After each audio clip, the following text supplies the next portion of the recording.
Muy buenas tardes, docente. Bueno, el análisis de problemas desafíos en el Perú actual, en las cuales hoy día daré mi presentación, en la cual habla sobre los cambios políticos, y las permanencias políticas, tanto como económicas, sociales ocurridas entre los años 1895 y 1930. Como desenlace, hay un pequeño imagen donde habla la descripción que lo imposible solo tarda un poco más.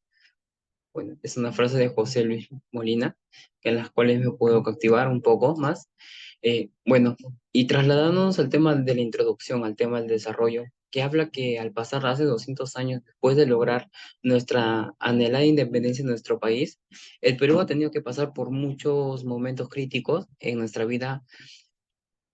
evidenciada tanto desde el boom del guano y el salitre. En este periodo tocó vivir el auge pleno de la época republicana, específicamente en la República Aristócrata, en la cual desde el comienzo de nuestro país fue vista con ojos muy tristes, puestos que comienzan con el establecimiento de las jerarquías en nuestro país, tanto como se dio al respecto, y fue entre el periodo de 1895 a 1930,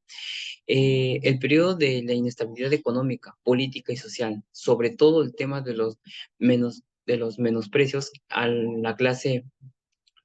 proletaria y de la parte de la sierra, y las exportaciones en el mercado mundial y las relaciones internacionales. Bueno, fue un transcurso inestable,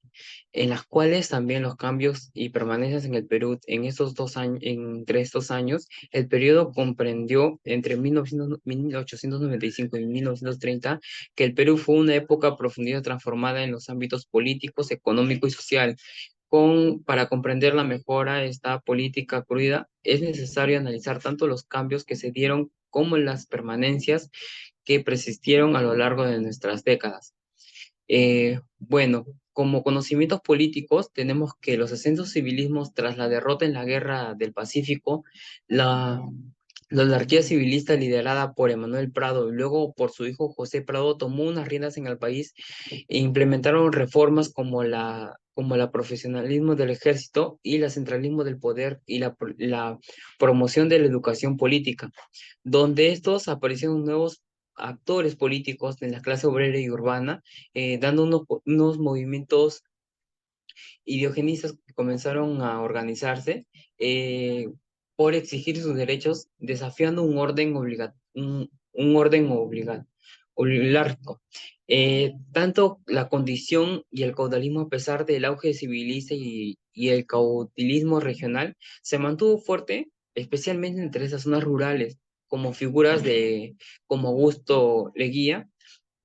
combinaron populismo mediante las autoritarias para mantenerse en el poder. Bueno, esos fueron unos cambios políticos que se dieron en estos años, en estas épocas, donde la cual también hubieron transformaciones económicas, con que el auge del extractivismo, la explotación de recursos como el petróleo, el azúcar y el algodón, impulsa una economía donde se extrayeron ferrocarriles y puestos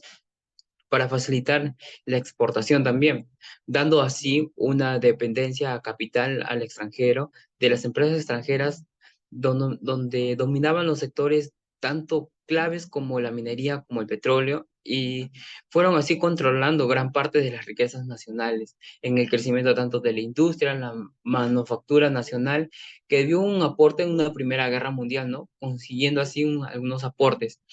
Esos fueron transformadas por las economías, en las cuales hubieron dos etapas, donde también sufrieron, como también fueron evolucionando, que en la primera etapa que habla que la desigualdad y la economía fueron las riquezas que se encontraban en manos de una pequeña élite, mientras la mayoría de la población vivía en condiciones precarias donde prácticamente no podían sustentarse económicamente y no podrían ellos salir adelante, dando así la segunda etapa donde la vulnerabilidad ante el stock externo, la independencia y las exportaciones de nuestras materias primas hacia la economía fueron sensibles para la infraestructura del mercado internacional. O sea, empezaron ellos a poder crear un poco más este ámbito y para que puedan salir hacia adelante, dando un poder a la evolución social que habla que la organización y la migración del campo en la ciudad autentificó, im- impulsada por los aportes laborales e industriales en los servicios.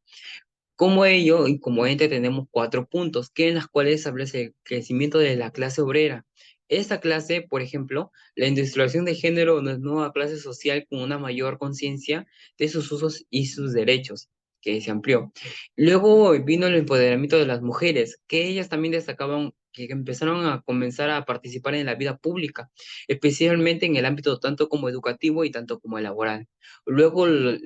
vendría a ser las desigualdades sociales que a diferencia de esas clases, habrían sobre la raza y la generación, eran profundas y persistentes.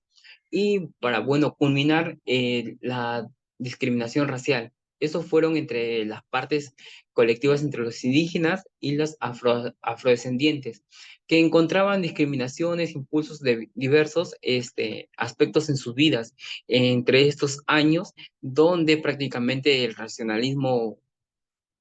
era muy profundizado. Bueno, y bajado a nuestras conclusiones, en, en definitiva, el periodo entre 1895 y 1930 marcó un punto inflexional en la historia del Perú. Los cambios de la atmósfera política, económica y social transformaron radicalmente del país, sentando las bases para el periodo del siglo XX. Sin embargo, las permanencias de las desigualdades y la exclusión y la debilidad institucional también dejaron una huella importante para la continuación, siendo un desafío para la sociedad peruana actual. Hasta el día de hoy aún seguimos teniendo problemas sobre las clases sociales y las clases también raciales. Bueno, es un impulso que en la cual hoy en día no se borra y aún sigue constantemente en nuestro país. Bueno, eso sería por mi tema el día de hoy y muchísimas gracias.